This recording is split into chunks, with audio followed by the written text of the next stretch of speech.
ज्यादा रहते हैं, उनको छोड़ दिया जाता है। उनके बगैर कोई चुनाव नहीं होता है। हरियाणा में, पंजाब में, राजस्थान में कभी कोई चुनाव हो तो राम रहीम का बाहर आना भाजपा के लिए बहुत जरूरी है। और दूसरी तरफ एक प्रोफेसर जी.एस. साईबाबा थे आंध्र प्रदेश में, 90% विकलांग, दिल्ली विश्वविद्यालय में अंग्रेजी पढ़ाते थे। एक व्हील चेयर में बैठ करके, एक व्हील चेयर में बैठे हुए वो 90% विकलांग वो पढ़ाते थे वहां के छात्रों को। उनको कह दिया गया कि हिंदुस्तान के लिए सबसे बड़ा खतरा, सबसे बड़ा खतरा, और उनको जेल में डाला गया। झूठे इल्जाम लगा करके 10 साल जेल में चढ़ते रहे। कोर्ट ने बरी किया, अंततः तो बरी हुए, लेकिन जेल में इतनी यातना उनको दी गई कि इतनी यातना सहने के बाद, जैसे हमारे फादर स्टैन स्वामी झारखंड के थे, इधर गए, इस देश में न्याय के नाम पर क्या होना।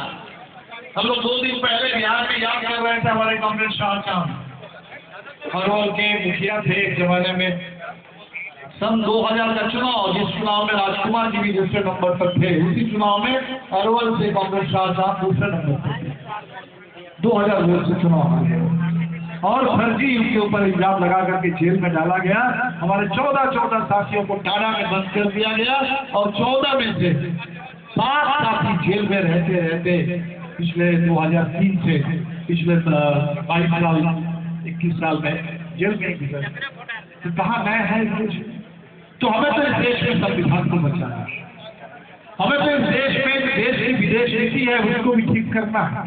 जिस तरह से पूरा अमेरिका के और अमेरिका के साथ साथ इजराइल के पास रख दिया है देश की विदेश नीति को, और गाजा पट्टी है वहाँ पिछले 1.5 साल से लगातार हजारों की तादाद में बच्चों का कत्लेआम हो रहा है। अमेरिका भी चुप है और मोदी जी की सरकार भी बिल्कुल खामोश है।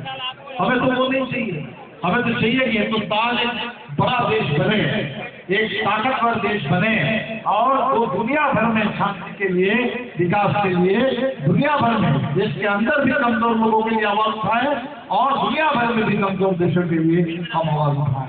तो हमें काम तो बहुत करना है, काम हम लोग लगातार करते हैं। चुनाव हारे चाहे जीते, हाले कोई सिर्फ चुनाव आधारित पार्टी नहीं, हमने मौका है चुनाव में जब भी हमें कहीं 12 विधायक मिले बिहार में। अभी हम लोगों ने बदलो बिहार में यात्रा की,